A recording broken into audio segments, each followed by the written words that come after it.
Bonjour mesdames, bonjour messieurs, l'Église hier, aujourd'hui et demain. Tel est le thème dont nous allons parler, le thème que nous allons décortiquer aujourd'hui avec notre invité qui n'est même plus à présenter, comme je le dis habituellement. Il s'agit du docteur John Police Mpolesha qui va nous parler de cela. Shalom docteur. Shalom, tonton Jaco. Merci d'avoir accepté notre invitation pour Dites-moi tout. Vous allez tout nous dire. Vraiment. J'espère que nous allons épouser toute la matière. J'espère aussi, c'est mon souhait.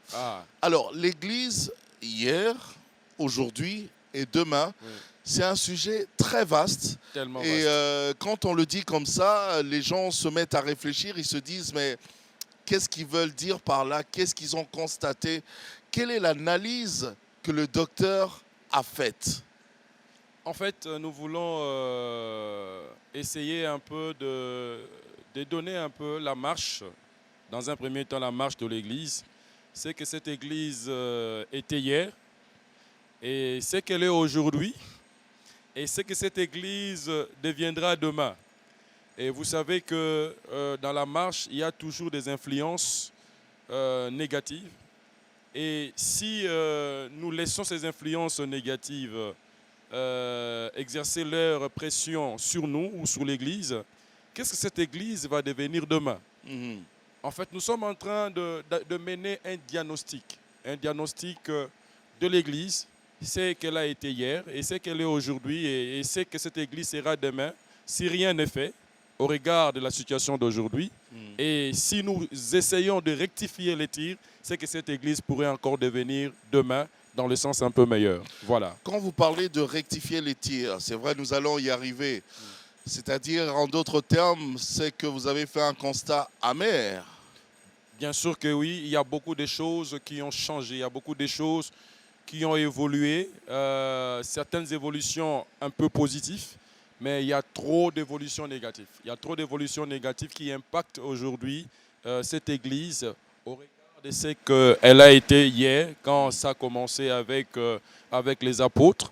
Comme nous l'avions dit dans la précédente émission, dans Glory, que cette Église a été d'abord créée à la croix parce qu'on a transpercé le Christ. Et l'eau et le sang sont sortis de notre Seigneur Jésus-Christ à la croix. Ça, c'était la création, mais il fallait qu'il y ait la formation. Et cette formation est venue les jours de la Pentecôte, quand l'Esprit était descendu sur le 120 disciples qui étaient à la chambre haute. Et nous verrons le ministère de Pierre commencer à agir pendant ces moments-là. Les 3000 personnes qui ont été converties au Seigneur, qui se sont ajoutées à l'Église au nombre de disciples. Et nous voyons comment cette Église a évolué. La Bible dit que c'était une Église qui était vraiment assise dans l'enseignement des apôtres, dans la prière, dans la communion fraternelle, à telle enseigne que les gens étaient assidus, les gens étaient attachés à leur Église, les gens avaient de la joie de demeurer entre frères, d'écouter la parole. Il n'y en avait pas deux, il n'y en avait pas trois, il n'y avait qu'un seul enseignement, mais qui était dispensé par plusieurs apôtres. L'Église n'était pas assise sur plusieurs enseignements des apôtres, mais il n'y avait qu'un seul enseignement des apôtres. Et cet enseignement, c'est ce que nous appelons la vraie doctrine de Christ, qui prône Christ comme étant la fondation, le roc sur lequel l'Église doit être bâtie, comme il avait dit à Pierre. Tu es Pierre, Simon, tu es Pierre, mais sur ce roc, je bâtirai mon Église. Il ne parlait pas des pierres individus, mais il parlait de lui-même qui est le rocher des âges, lui qui est la véritable pierre que David avait balancée pour terrasser Goliath. Voilà. Alors, permettez-moi d'ouvrir une parenthèse. Vous avez parlé de Jésus qui disait à Pierre, vous êtes Pierre et sur cette pierre, je bâtirai mon Église. En d'autres termes, devons-nous comprendre que l'Église en soi existait déjà et que Jésus voulait maintenant bâtir son Église à lui, ou c'est comment? Non, l'Église, comme le dit l'apôtre Paul, dans Éphésiens chapitre, son épître aux Éphésiens chapitre 3, versets 1er à 7, il dit que l'Église est un mystère caché de Dieu. C'est un mystère qui a été caché. Dans la marche de dispensation, la dispensation de l'Église est venue juste après la dispensation de la loi. En fait, lorsque nous regardons l'évolution prophétique, l'évolution théologique, nous pouvons scinder cette évolution en plusieurs dispensations. Dieu qui crée l'homme, Adam et Ève, ça c'était une dispensation qu'on appelle la dispensation de l'innocence. Parce que Adam et Ève ont été créés innocents. C'est-à-dire que c'était des hommes qui étaient sans péché. Mais lorsque ces hommes ici ont péché, la conscience de l'homme a commencé à travailler. C'est ce que nous appelons la dispensation de la conscience. Ça, c'est la deuxième dispensation. Okay. Après la dispensation de la conscience viendra la dispensation du gouvernement humain, où Dieu donne, il donne l'autorisation à l'homme de juger. Parce qu'il dit que celui qui tire par l'épée, celui qui versera le sang, son sang aussi doit être versé. Donc, il donne la latitude à l'homme d'exercer le jugement. Mais avec l'évolution des choses, nous voyons après le gouvernement humain, Dieu choisit quelqu'un qui s'appelait Abraham. Il dit à Abraham, sors de ta nation, sors de ta patrie, et moi l'Éternel Dieu, je te bénirai. Ça, c'est la dispensation de la promesse qui a commencé. Parce que Dieu fait une promesse à Abraham. Il choisit un peuple. Et Abraham symbolise ce que nous appelons aujourd'hui Israël, en fait. Après cette dispensation viendra la dispensation de la loi. Mais lorsque tu regardes dans toutes ces dispensations, on ne parle pas de l'Église. L'Église était un mystère qui était caché. Bien que nous pouvons voir dans cette évolution des choses certaines personnes qui ont typifié l'Église.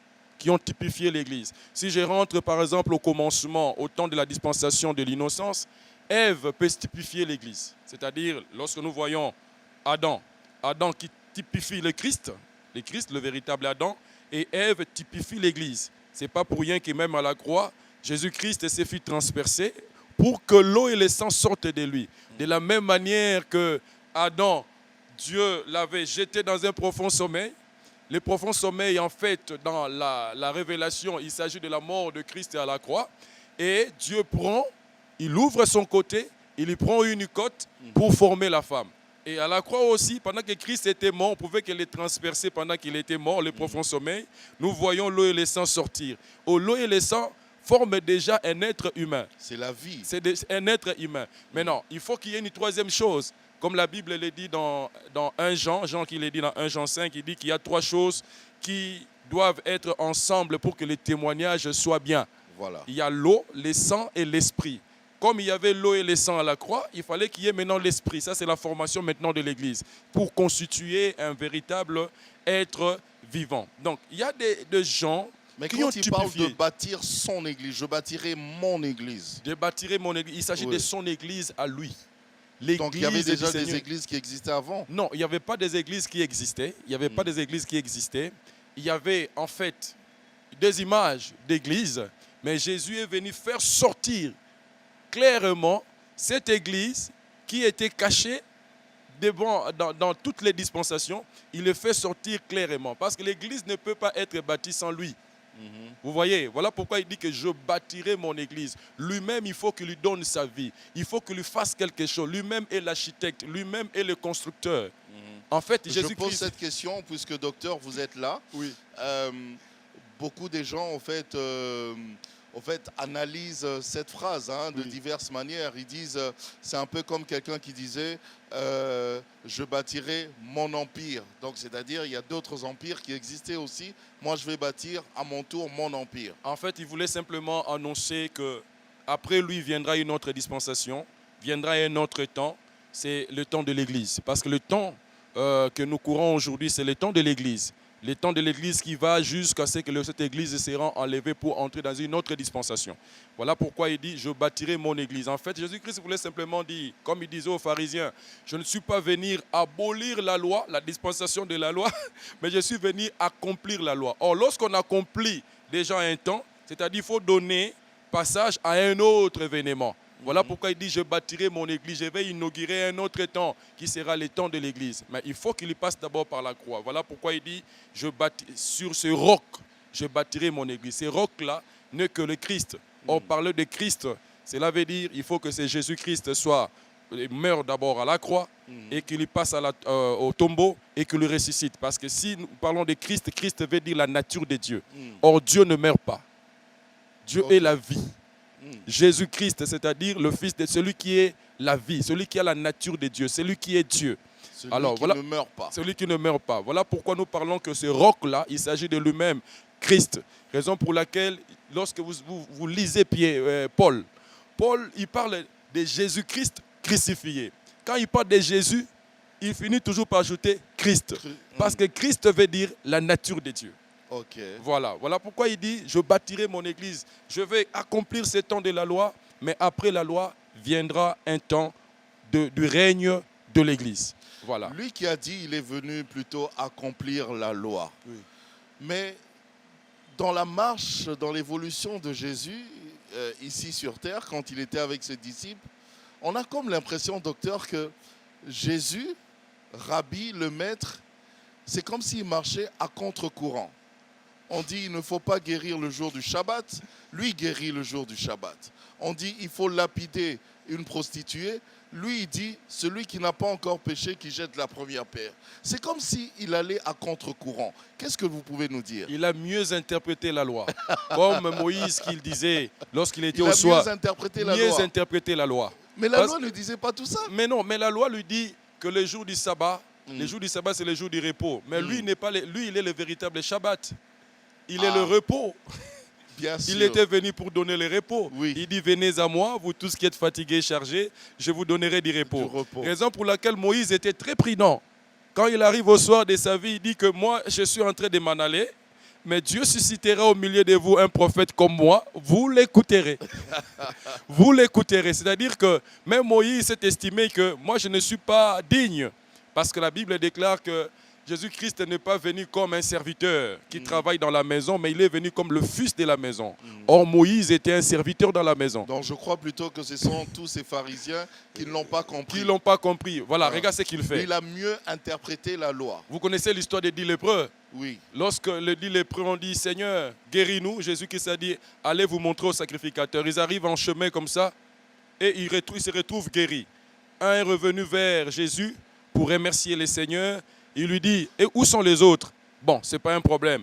Va te montrer au sacrificateur, donne ce que Moïse a prescrit dans la loi, afin que cela leur serve d'exemple. C'est la raison pour laquelle à la croix, Jésus-Christ dira, tout est accompli. Parce qu'il est venu pour accomplir la loi. Car Salomon disait, même David l'a dit, qu'il n'y avait point de juste dans ce monde ici. Il n'y avait point de juste dans ce monde. Parce que la justice de Dieu, c'était au regard de la loi. Il fallait accomplir toute la loi. Et aucun homme à part Jésus n'était capable d'accomplir toute la loi. Raison pour laquelle même Pilate a compris que Jésus-Christ était le juste. Voilà pourquoi il présente les disciples et dit Jésus le juste.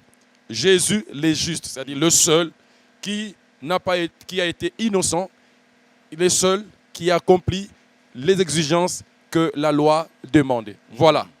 Donc, si nous comprenons bien, hier, l'Église évoluait merveilleusement très bien. Merveilleusement bien. Vous voyez une Église où la préoccupation principale était la formation des disciples. Parce que Jésus-Christ a dit, allez et faites de toutes les nations mes disciples. Le ministre de Dieu, ceux qui avaient le ministère, partout où ils allaient, leur préoccupation était de former les disciples du Seigneur. On peut dire que c'était ça la seule mission. Le leitmotiv de leur mission, c'était ça, de former les disciples, de former les disciples. Nous voyons cette église où la crainte de Dieu s'emparait de tous. Les gens avaient la crainte de Dieu. Les gens étaient attachés à leur église. Les gens étaient attachés à l'enseignement. Les gens ne se préoccupaient pas d'aller voir Hérode pour dire « Hérode, donnez-nous aussi un poste ». Non, mais la Bible dit que le peuple les louait avec estime. Les gens respectaient la foi. Les gens qui étaient dans la politique, les gens qui étaient, je ne sais pas moi, dans les affaires, ils respectaient les disciples, ils respectaient l'église. C'était une église puissante. C'était une église où régnait la crainte de l'Éternel. Voilà l'église, ce qu'a été. Une église bien assise. Une église, lorsqu'il y avait des problèmes, les gens se réunissaient et ils trouvaient des solutions. Des problèmes d'interprétation. La communion fraternelle. Lorsqu'il y avait des problèmes d'interprétation, par exemple, quand les gens disaient non, le païen qui se convertisse au Seigneur doit obéir aussi à la loi de Moïse. Les gens pouvaient se réunir dans Acte 15, conférence de Jérusalem. Qu'est-ce qu'on dit? Pour traiter des problèmes doctrinaux. Vous voyez, une église ensemble. Une église qui n'était pas concurrentielle. Il n'y avait pas de la concurrence. Parce que toutes ces églises étaient attachées à une seule église qui était l'église mère de Jérusalem. Une église dans laquelle il n'y avait pas de guerre de leadership. Il n'y avait pas de guerre de leadership. Vous savez, le Seigneur a dit à Pierre, tu es Simon, tu es Pierre, et sur cette pierre je bâtirai, ce roc je bâtirai mon église. Je te donnerai les clés du royaume des cieux. Les clés. Il a dit ça à Pierre. Et nous verrons cela même dans le ministère de Pierre. Pierre a passé presque partout pour ouvrir un peu la porte à plusieurs personnes. Pierre a ouvert la porte aux Samaritains pour qu'ils reçoivent le Saint-Esprit. Pierre a ouvert la porte aux païens. Ce n'est pas Paul, c'est Pierre. Parce que dans la maison de Corneille, Pierre a ouvert la porte à plusieurs personnes. Vous voyez? Mais on pouvait se dire, si nous sommes dans notre temps ici, Pierre pouvait se dire, moi je suis le leader charismatique. Je ne sais pas moi, il pouvait porter quel nom, je ne sais pas. Mais vous savez qui était le représentant légal de l'Église? C'était qui? C'était Jacques. C'était Jacques qui était le responsable. Dans l'équipe de responsables, c'était Jacques qui était le responsable presque titulaire de l'Église de Jérusalem. Mais à lui, on n'avait pas remis les clés. Comment expliquer ça? C'est ça, en fait. Une église qui évoluait dans la connaissance des grâces des autres. Une église qui ne courait pas derrière le poste, qui ne courait pas derrière le leadership. Mais la préoccupation principale de cette église, c'était que l'évangile soit prêché et que les disciples soient formés. Une église dans laquelle Dieu trouvait sa gloire. Donc d'abord, faire des disciples. Faire des disciples. Faire des disciples. Lisez les Actes des Apôtres, vous verrez que... Pas des disciples de Pierre, mais des disciples de Jésus. Les disciples de Jésus-Christ. Les disciples de Jésus-Christ. Vous voyez? Ce n'est pas que non, Pierre a ses pions à lui, ses disciples à lui. Non, non, non, non, c'était des disciples de Jésus-Christ. Raison pour laquelle il dit, Jésus-Christ, il dit à Pierre, après la résurrection, il lui dit, Pierre, m'aimes-tu? Pierre lui dit, Seigneur, tu sais que je t'aime. Alors il dit, paie mes brebis, paie mes agneaux, nourris mes agneaux. Ce ne sont pas nos brebis, mais ce sont les brebis du Seigneur. Il dit à Pierre, paie mes brebis. Ton travail, c'est de paître ces brebis. Mais tu dois savoir que ce ne sont pas tes brebis.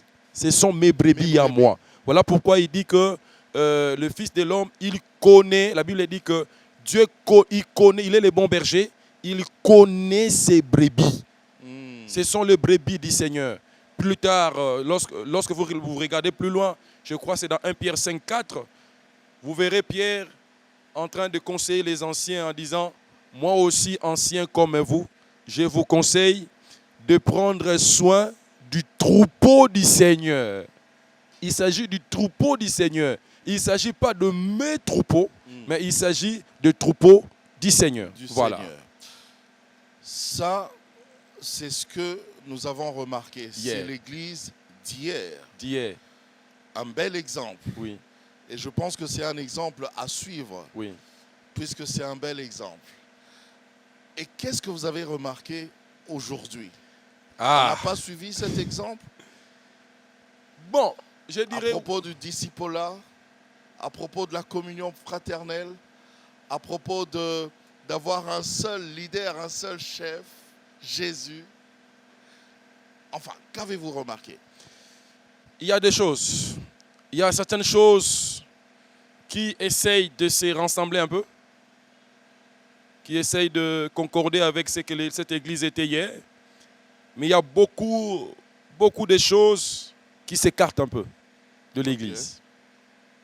Aujourd'hui, nous voyons une Église, bien que lorsque nous marchons, nous voyons plusieurs vont dans les églises, plusieurs vont dans les églises, mais nous remarquons qu'il y a peu de disciples, il y a peu de fidèles à Dieu, il y a peu de membres qui constituent le corps de Christ.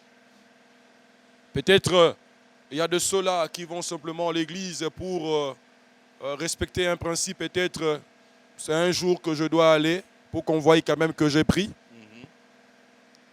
On voit une église avec plus fanatique des hommes de Dieu. Ce sont des choses aussi. Fanatiques des hommes de Dieu. Des hommes de Dieu, ce sont des choses aussi qui ont existé. Lorsque vous lisez 1 Corinthiens 3, l'apôtre Paul reproche à l'église de Corinthe c'est fanatisme. Moi, je suis de Paul, lui, il est d'Apollos. Une église fanatique, une église qui est affaiblie aujourd'hui. Affaiblie par quoi? Affaiblie par le gain de gagner, la soif, de gagner, la soif de posséder le bien du monde. C'est que les apôtres n'ont pas cherché. Une église affaiblie dans cette soif de chercher les biens du monde. On veut s'immiscer dans la gestion de la Respublica, la gestion de la cité, la gestion, quand je parle de la gestion de la Respublica, il s'agit de la politique, bien sûr. C'est mauvais? Enfin, juste une parenthèse. Ce n'est pas mauvais si je le fais, moi, en tant que John, pour nourrir ma famille. Ce n'est pas mauvais si je le fais, moi, en tant que John, pour nourrir ma famille. Okay. Mais c'est très mauvais quand j'implique l'Église. Parce que l'Église ne m'appartient pas. Le chef de l'Église, c'est Christ. Nous devons marcher selon sa volonté. Ce sont des brebis de Christ.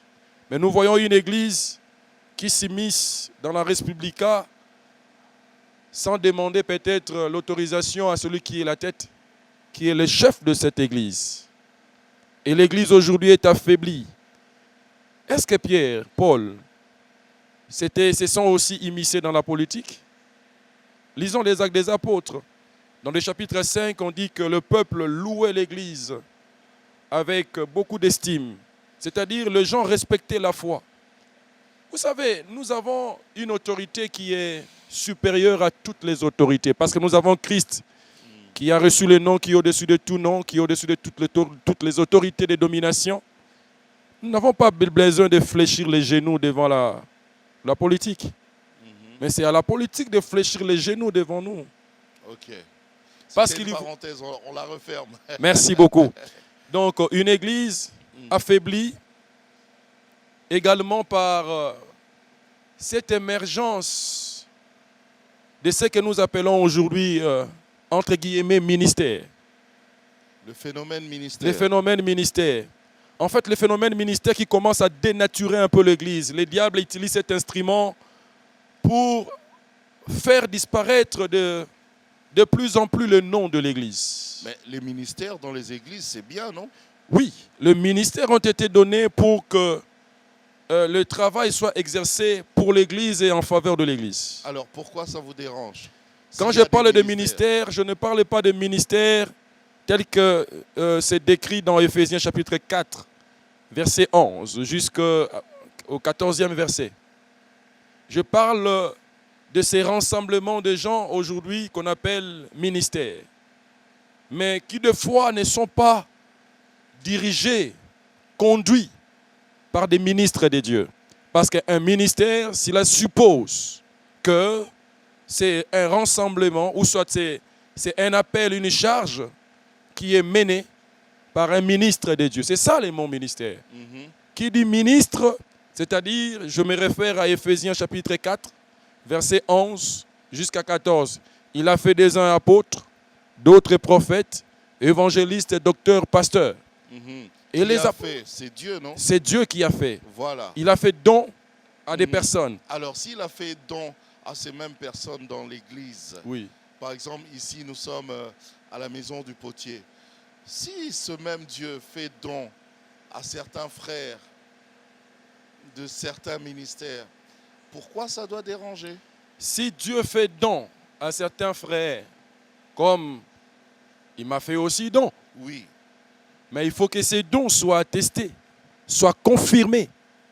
Par qui? Soient confirmés par des ministres. Par des ministres. Oui, expliquez-nous très bien. L'apôtre Paul dit à Timothée, ne néglige pas le don que tu as reçu par imposition de main au milieu des anciens et que tu as reçu aussi par mon imposition de main. C'est-à-dire des ministres ont confirmé le ministère qu'avait Timothée. Mais aujourd'hui, nous voyons cette prolifération de ministères, de jeunes gens, de personnes, mais sans qu'un ministère ne soit confirmé. Même si quand nous rentrons dans la Bible, Samuel, Dieu appelait Samuel, mais Samuel allait auprès d'Élie, qui était son père, n'est-ce pas? Oui. Qui était son père. Parce que Samuel ne connaissait que la voix de son père.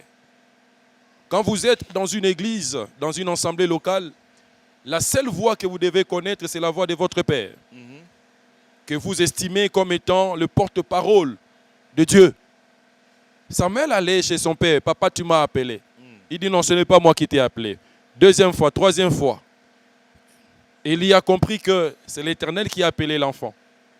Donc vous avez besoin que vous soyez guidés. Vous avez besoin que ce ministère soit confirmé. Mais si vous avez déjà donné des enseignements qu'il faut, et les enfants ont compris. Alors du coup, ils ont même compris que quand j'entends la voix, ça c'est la voix de Dieu. Oui. Pourquoi les condamner? Non, mais quand vous parlez avec Dieu, Samuel a écouté la voix de l'Éternel et il est rentré encore auprès de son père pour dire, voici ce que l'Éternel m'a dit. Ah. Vous voyez? Ok. Voici ce que l'Éternel m'a dit. Toujours donc, se référer à son guide. Parce que vous savez, dans une assemblée locale, le peuple de Dieu doit s'habituer à la voix de celui qui incarne le vrai berger. Okay. C'est ça que Samuel ne connaissait que la voix d'Élie. Quand l'Éternel l'appelait, lui pensait que c'était son père.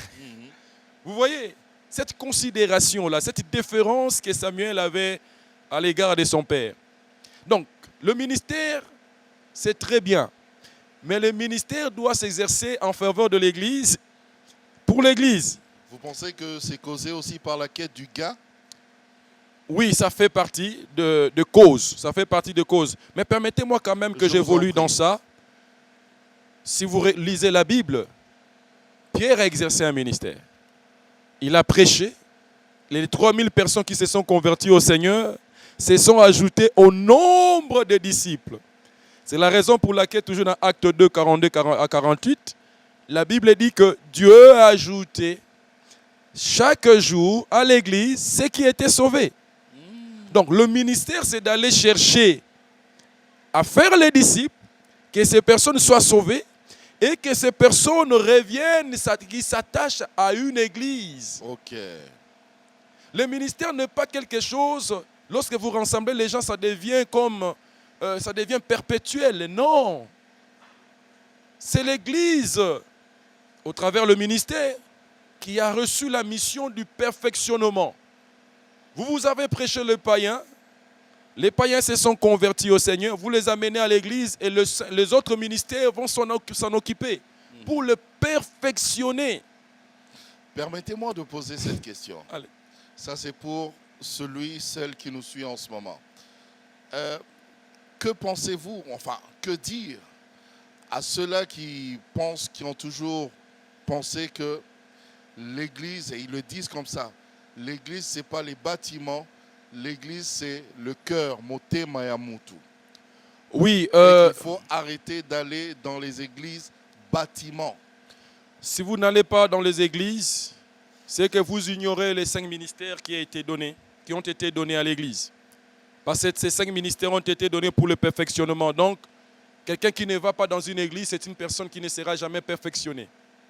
Or, ces ministères ont été donnés afin de nous conduire vers l'unité dans la foi et dans la connaissance de Christ à l'état adulte. Ça veut dire que cette personne-là n'aura jamais la connaissance de Christ cette personne-là aura encore des tares parce que cette église qui doit être enlevée, c'est une église qui doit paraître devant le Seigneur sans tache ni ride. Vous voyez? Donc quelqu'un qui ne part pas dans une église, c'est une personne qui a refusé le perfectionnement. Parce que lorsqu'on a reçu Jésus-Christ dans sa vie, on devient disciple. Mais cela ne suffit pas. Il faut être perfectionné. Parce qu'il y a 3 catégories de choses que vous devez savoir. Il y a l'homme animal. L'homme animal, c'est l'homme qui ne connaît pas le Seigneur. Il y a l'homme charnel. L'homme charnel, c'est un enfant. C'est-à-dire, il a reçu Christ dans sa vie, mais il faut qu'il devienne un homme spirituel. Un homme spirituel, c'est un fils de Dieu. Un fils. Un véritable fils de Dieu. Il doit quitter le niveau de l'enfant. Il doit quitter le niveau de l'enfant pour devenir un vieillard. Wow. Parce que le vieillard ne se conduit pas lui-même. Le vieillard se sert toujours d'un bâton, ou soit on le conduit. Or, la Bible dit que si vous êtes fils de Dieu, alors vous êtes conduit par l'Esprit de Dieu. Il faut que l'Esprit vous conduise. Le vieillard n'a plus de sentiments. Si je peux ouvrir la parenthèse, un vieillard peut dormir avec, entre guillemets, une femme dans une position anormale, mais il n'a plus de sentiments. Ça lui dit plus rien. C'est ce que Sarah avait dit. Mon Seigneur Abraham est déjà vieux, n'a plus de sentiments, ainsi de suite. Vous voyez? Donc il n'a plus le goût du monde. Et les ministères ont été donnés pour que nous quittions les temps de l'enfance pour devenir de fils. Voilà pourquoi l'apôtre Paul dira à l'église des Galates, je vous ai prêché Christ, vous l'avez reçu comme étant des enfants, mais j'exerçais ce ministère jusqu'à ce que Christ soit formé en vous. Il parle de la formation de Christ dans la personne. Donc il y a toujours dans la vie chrétienne des étapes de la maturité. Il y a une étape où on est enfant, il y a une deuxième étape où on est en train de grandir jusqu'à ce qu'on devienne adulte. Or, les ministères ont été donnés pour que nous puissions être perfectionnés afin d'atteindre l'étape de fils, l'étape où nous devenons des adultes. Okay. C'est ça. Alors, une personne qui ne va jamais dans les églises, bien qu'il appelle l'église bâtiment, mais vous savez, les églises aussi doivent se rassembler quelque part. Ils doivent se rassembler quelque part, même à l'époque des apôtres, les gens se réunissaient dans des maisons, ou soit dans les temples. Il y avait un lieu. Oui, c'est le cœur de la personne, mais ce cœur-là doit être perfectionné. Doit être perfectionné. Quelque part. Doit être perfectionné quelque part. C'est la raison même de 5 ministères. Si vous refusez d'être perfectionné, donc vous ignorez les 5 ministères. Bref, donc nous voyons une église qui était une église vraiment très assise, mais aujourd'hui, c'est une église un peu dispersée. Okay. Dispersée par le phénomène ministère. J'insiste beaucoup. Qu'est-ce qui cause cela? Qu'est-ce qui cause cela? C'est de l'envie, de la précipitation. C'est aussi le fait de croire que dans un milieu où on a échoué, ou soit on a cherché de l'emploi, on a échoué, on considère le ministère comme étant le seul rempart. Nous devons aller là-bas parce que je vois tonton Jaco qui est aussi pasteur. Il perçoit la dîme, les offrandes. Regarde comment vous êtes habillés en costume. Quand un jeune vous voit comme ça, il se dit, moi aussi, je dois être comme ça. Ça, c'est de l'envie. C'est ce que Paul a dit. Il y a certaines personnes qui prêchent l'évangile par envie. Okay. Par envie. Il y a ces phénomènes-là d'envie, de convoitise. Il y a ces phénomènes-là de précipitation. Il y a les phénomènes de croire que vous avez votre vision dans une vision. Ah. Vous êtes dans une église. Vous êtes dans une église. Ça ne doit pas se faire. Si ça doit se faire, il faut que la vision soit confirmée par celui qui porte la vision. Okay. C'est-à-dire votre pasteur. Toujours. Oui, qui se référer à lui. Se référer toujours à lui. Okay. Vous pouvez être dans une église, si vous avez une vision, vous savez, il y a quelqu'un qui fait un rêve. Il dit, je fais un rêve, j'étais en train de prêcher. J'ai compris que je suis appelé à prêcher. Il a fait son ministère à l'insu de son pasteur. Lui-même, il a interprété son rêve. Sans se référer à son pasteur. Il est allé faire un ministère. Mais à l'église, il est qui? À l'église, il ne fait rien. Oh. Il ne fait rien. C'est-à-dire, c'est une cacophonie en fait. Il est à l'église frère simple. Peut-être que c'est un petit doigt. Mais ailleurs, il devient une tête. À telle enseigne qu'avec le phénomène d'adification, mammification, on l'appelle mamie, on l'appelle daddy. Donc aujourd'hui, nous avons cette émergence-là qui affaiblit l'Église. Aujourd'hui, nous voyons les gens qui n'ont plus la soif des dieux. Cette soif-là, il n'y en a plus. La Bible dit que les gens restaient ensemble. À l'heure de la prière, c'était comme une chaleur qui brûlait dans le cœur. Mais aujourd'hui, cette chaleur, il n'y en a plus. Les gens n'ont plus la chaleur d'être membres d'une église. Ils ont plus la chaleur d'aller dans le ministère. Il y a même quelque chose que j'ai remarqué, docteur. Quelqu'un qui vient à l'église, il prie, il demande à Dieu de lui donner du travail. Et nous prions ensemble, Dieu lui donne du travail. Et puis il fuit l'église. Il ne vient plus à l'église, il commence à donner des raisons. Alors qu'il est écrit, recherchez premièrement le royaume des cieux. Donc nous avons une église qui est motivée par autre chose. Des gens qui sont motivés par autre chose que le royaume. Les gens ne se préoccupent plus du royaume. Vous savez qu'un jour, j'ai commencé un séminaire, entre guillemets, les gens parlent on appelle ça eschatologie. Mais je n'aime pas parler d'eschatologie parce que l'eschatologie n'est pas un mot biblique. J'ai plus parlé de l'Apocalypse ou de la Révélation. Alors, entre guillemets, c'était un séminaire eschatologique. J'ai parlé de l'enlèvement, j'ai parlé de la grande tribulation, de la marque de la bête. Les gens sont venus me voir pour dire, pasteur, vous nous faites peur. Est-ce que vous ne pouvez pas changer les messages? Vous voyez un peu? Ils sont venus vous voir pour changer de message. Ouais, ah oui. Alors que lorsque vous lisez les écrits de Paul adressés à l'église de Thessalonique, vous allez voir une église qui était assoiffée de voir les choses, leur espérance se matérialiser, voir les retours du Seigneur, raison pour laquelle l'apôtre Paul va écrire sur l'enlèvement, sur l'émergence de l'impie, ainsi de suite, tout ça, pour essayer d'alerter l'église de Thessalonique, pour leur dire que non, ce sont des choses, avant que ces choses n'arrivent, voici les signes qui vont accompagner. Donc c'était une église assoiffée de voir le retour du Seigneur. Donc, les enfants de Dieu, le peuple de Dieu, Jésus-Christ dit, ils écoutent ma voix. Ils doivent s'attacher à la voix du berger. Là où se trouve le bon blé. Mais le constat est aujourd'hui que les gens ne s'attachent qu'au mal. Ne s'attachent qu'aux choses à livrer, comme nous le disons.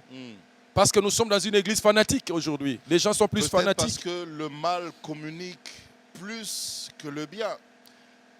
Oui, vous savez, le mal donne... Ceux qui sont dans le vrai ne communiquent pas assez. Mais c'est ce que Ève a vu. Alors du coup... C'est ce que Ève a vu. Ève qui est l'image de l'église, lorsque il écoutait les discours du serpent, elle a regardé l'arbre de la connaissance du bien, elle a vu que cela était agréable. Cela a été beau. Le péché, c'est entre guillemets dans les yeux comme ça, c'est beau. Hein? Le mal, c'est beau dans les yeux comme ça. La Bible dit que telle voix paraît juste à un homme, mais son issue, c'est la voie de la perdition. Vous voyez, Ève regarda, c'est très beau pour ouvrir l'intelligence, ainsi de suite. C'est ça en fait le chrétien d'aujourd'hui, c'est ça en fait l'église d'aujourd'hui. On a cette attraction simplement vers le mal. Donc cette église d'aujourd'hui, une église très éloignée.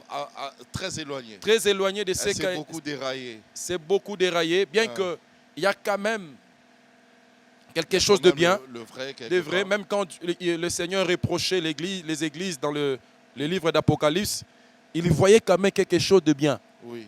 Il y a quand même quelque chose de bien. On sent qu'aujourd'hui, les gens, bien ils partent quand même dans les églises, c'est quand même quelque chose de bien, ils écoutent la parole. Peut-être un jour, la trompette sonnera et que le cœur vont se transformer au Seigneur. Bon, c'est quand même un avantage. Nous voyons quand même, il y a des hommes de Dieu, des ministres de Dieu, certains ministres de Dieu qui s'intéressent à la formation des disciples. C'est une bonne chose. Nous voyons quand même... Et même, j'avais remarqué, là c'est un témoignage que j'ai vécu ici même, à la maison du potier, un frère qui lui-même a témoigné qu'il était aussi dans des ministères, mais il a juste écouté la parole de Dieu enseignée ici, et il a laissé. Il parle même de la délivrance. Il parle d'une délivrance. D'une délivrance, il dit que le Seigneur m'a délivré parce que chaque dimanche, j'avais le cœur chaud. Je devais aller au moins dans 7 ministères. 7 ministères. Vous savez, nous devons savoir une chose. La stratégie du diable a changé. Aujourd'hui, le diable est entré dans les assemblées, dans les églises, pour essayer de dénaturer un peu la nature de l'église. Vous voyez, aujourd'hui, le diable est dans l'évangile. Aujourd'hui, le diable est plus dans l'évangile. Vous voyez, mais pour essayer d'égarer certaines personnes. C'est ce que l'apôtre Paul dira dans 2 Timothée, je pense, chapitre 4, lorsqu'il parle des gens qui s'introduisent dans des maisons pour captiver l'attention des femmes, chercher des péchés, qui cherchent toujours à connaître. Mais c'est ce que nous voyons. Regardez, entre guillemets, hommes de Dieu qui s'amusent, des ministres, entre guillemets, qui s'amusent avec nos mamans, qui s'amusent avec nos sœurs, ainsi de suite, tout ça. Ils vont toujours. Le diable maintenant est dans l'évangile. Mais il a donné les là. À l'époque, quand il a tenté le Seigneur, il est allé dans les Écritures. C'était pour vous dire que le diable ne sera plus. La stratégie a changé. Il est maintenant dans les Écritures. Il est maintenant. Il cherche tous les jours des stratégies. Tous les jours, tu verras un homme de Dieu parler avec connaissance, entre guillemets, avec puissance. Mais c'est pour égarer. C'est pour détourner de la foi. Docteur, en 30 secondes, qu'est-ce qu'on peut retenir en quelques mots comme ça? Qu'est-ce que nous pouvons retenir? Oui. L'église d'hier, c'était une église assise sur l'enseignement des apôtres. Une église qui craignait Dieu. Une église qui était conduite par des ministres. Une église qui respectait les ministres. Une église qui ne s'immisçait pas dans les choses qui ne concernaient pas le royaume de Dieu. Leur préoccupation était le royaume. Une église qui était respectée par des uns et des autres parce qu'il y avait la puissance dans l'église. Et aujourd'hui, nous voyons cette église qui est affaiblie par plusieurs choses que nous venons de dire ici tout au long de cette émission. Si nous ne rectifions pas les tirs, si nous ne revenons pas au fondement, la Bible dit, lorsque les fondements sont ébranlés, que feront les justes? Il faut que le juste fasse quelque chose, parce que nous voyons le fondement s'ébranler avec tout ce que nous venons de dire en peu de mots. Peut-être qu'il y en a encore d'autres que nous pourrons ajouter, mais ce n'est pas peut-être le jour. Peut-être qu'un autre, par la grâce, peut ajouter cela. Alors nous, ceux qui sont justes, il faut que nous puissions nous rectifier. Rien n'est encore trop tard. Si nous avions commis des erreurs, nous avions encouragé certaines choses dans les églises, nous avons encouragé les enfants à faire certaines choses, il faut que nous rectifions les tirs. Il faut que nous aidons l'Église et surtout cette génération de, entre guillemets, ministres à rentrer, qu'ils rentrent dans leurs églises, que leur ministère soit confirmé dans leurs églises. Ne les incitons pas à la rébellion. Hommes de Dieu, vous avez un ministère, vous encadrez les disciples de votre assemblée. Si vous voulez que les autres assemblées aussi participent, écrivez. Et nous allons faire des lettres de recommandation pour envoyer les disciples qu'ils aillent se renforcer en capacité. Parce que nous tous, nous voulons parvenir à l'unité de la foi. Nous devons grandir, nous devons croître, l'Église doit croître. Et lorsque nous dispersons les enfants de Dieu, nous ne leur facilitons pas la croissance. Ça, et si rien n'est fait, nous risquons que cet enlèvement, que ça puisse être pénible pour nous, l'Église. Parce que l'Église doit paraître sans tache ni ride. Donnons la primauté au ministre de Dieu d'exercer le ministère et non à un frère protocole, non à une chantre d'exercer le ministère. Ah, j'aimerais aussi insister. L'Église est affaiblie encore par le phénomène chantre qui devient ministre de Dieu. Oh là là, oh là là. La Bible dit, si tu es appelé à l'enseignement, attache-toi à l'enseignement. Si tu as chanté, mais c'est un grand ministère. Ça, vous venez de soulever un grand débat, parce que je sais, à la Cité, on en parle tout le temps. Je sais, il y a beaucoup qui disent... Mais, il y a de ceux-là qui sont appelés au ministère. chantres, oui. Il y a de ceux-là qui sont appelés au ministère, il n'y a pas de problème. Vous pouvez quitter, vous étiez chantre, vous devenez ministre de Dieu. Mais cela n'est pas dit forcément que lorsque vous êtes chantre, vous devez devenir pasteur, vous devez devenir ainsi de suite. Ce que vous faites, c'est bien. Ok, d'accord. Vraiment, je retiens ça. Je retiens ça. Docteur John Paulis, Oui. merci. Merci, tonton Jaco. Merci de nous avoir suivis. Le docteur vient de soulever un autre débat juste à la fin de l'émission. Allez, je vous laisse débattre déjà là-dessus. Je compte sur vos commentaires. Laissez-moi un commentaire au bas de l'écran. Appelez-moi, envoyez des textos et on va essayer justement de voir comment nous allons répondre à toutes ces questions. Que Dieu vous bénisse.